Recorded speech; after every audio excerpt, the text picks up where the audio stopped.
देखिए, ध्यान से सुनिएगा, हमारे विषयों पर जो हमें विषय दिए जाते हैं उस पर अध्ययन करने के लिए हमें कहा जाता है, और कहा जाता है कि आप इस पर अध्ययन करें, आप इसको पढ़ें, और इससे बाहर कुछ भी नहीं, इसी में से आपसे सवाल किए जाएंगे और आप उसी विषय पर रात दिन पढ़ते हो और मनन करते हो। एक दिन उस विषय पर कुछ पूछा जाता है और इसमें सफल हो जाते हैं आप, हाँ या ना।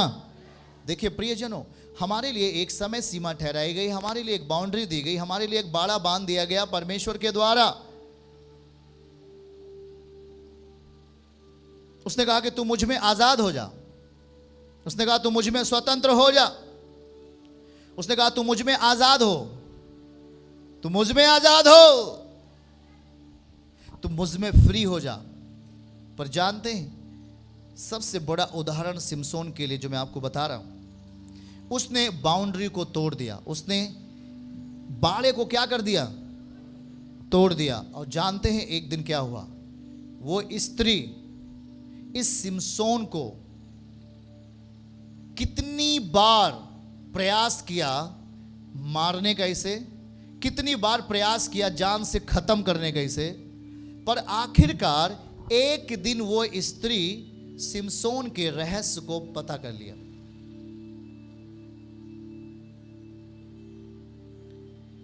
आप जानते हैं, लेकिन आप महान लोग हैं जो बैठे हैं सामने, आप दलीला के जैसे नहीं हो, आप महान लोग हो। आप देखो जरा ध्यान से, उसका वो प्रयास करती रही, सिमसोन अवसर देता रहा, वो प्रयास करती रही, सिमसोन को झूठा प्रेम कर रही थी, सिमसोन के साथ झूठा रह रही थी, सिमसोन के साथ झूठा वो समय व्यतीत कर रही थी। शैतानी आत्माएं आपके साथ भी ऐसा ही करती हैं आज।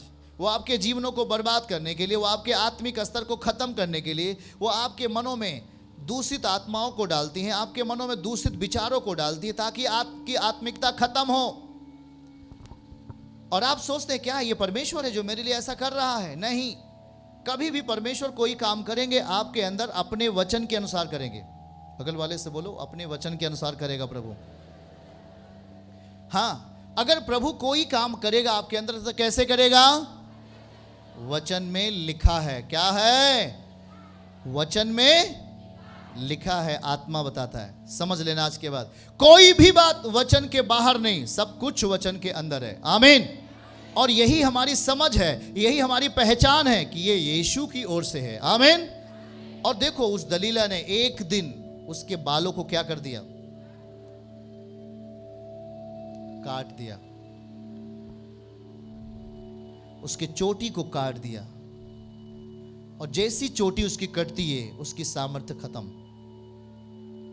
उसने अपने अस्तित्व को बेच दिया, उसने अपने उस स्त्री के पीछे, उस पाप के पीछे अपने आप को दे दिया। और अभी हम देख रहे हैं, पाप मृत्यु को लेके आती है।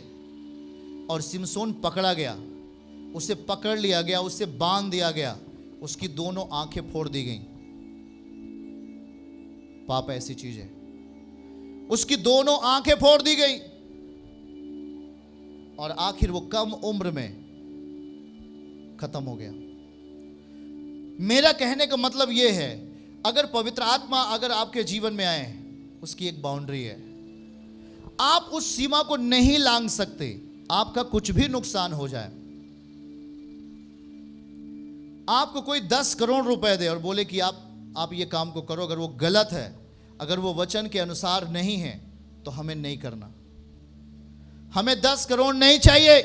हाँ या ना बोलो, सही है कि नहीं? क्या आप उस बात को मान लोगे क्या? प्रियो, इस बात को देखो, परमेश्वर ने समुद्र को एक सीमा ठहराई। अब जानते हैं समुद्र कितना विशाल है? एक भाग धरती है, 3 भाग समुद्र है, फिर भी वो अपने सीमा को नहीं लांघ सकता कभी भी। वो कितनी भी बड़ी बाढ़ें आती हैं, फिर उसी में क्या हो जाता, वो चला जाता है। हाँ या ना बताओ भाई। आप समुद्र में, समुद्र को देखे हो कोई लोग? कितना बड़ा समुद्र होता है, वो आता है और फिर उसी में चला जाता है। वो सीमा उसकी बंधी हुई है, वो बाउंड्री में है। और देखो, हमारी इस बात को पढ़िएगा हमारे साथ। मरकुस रचित 5वां अध्याय, उसके 17वीं आयत को हम पढ़ेंगे आपके लिए, नोट करें उसे, देखें। मरकुस रचित सुसमाचार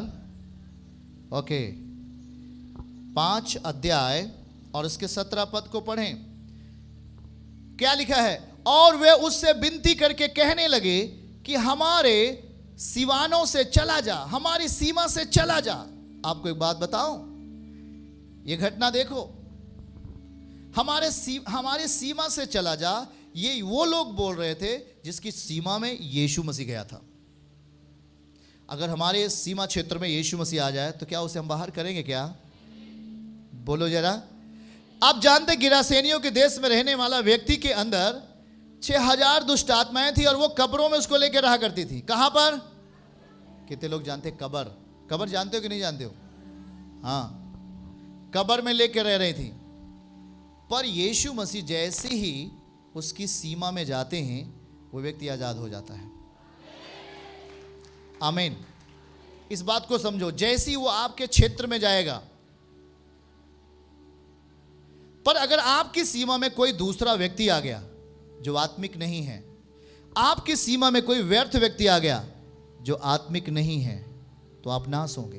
पर अगर आपकी सीमा में प्रभु आ गया तो आप आजाद होने वाले हो यीशु मसीह के नाम में। पर देखो उन लोगों को उसने क्या कहा?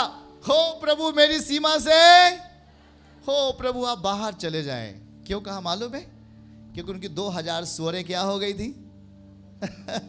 उनकी 2000 सुअरें नष्ट हो गई थी। उन्होंने कहा प्रभु अगर तू आप 1 घंटे और रह जाएगा तो पूरे एरिया की सुअर खत्म हो जाएगी। प्रभु ऐसा कर, तू बस हो गया, अब तू यहां से चला जा प्रभु। वो डर गया वो लोग।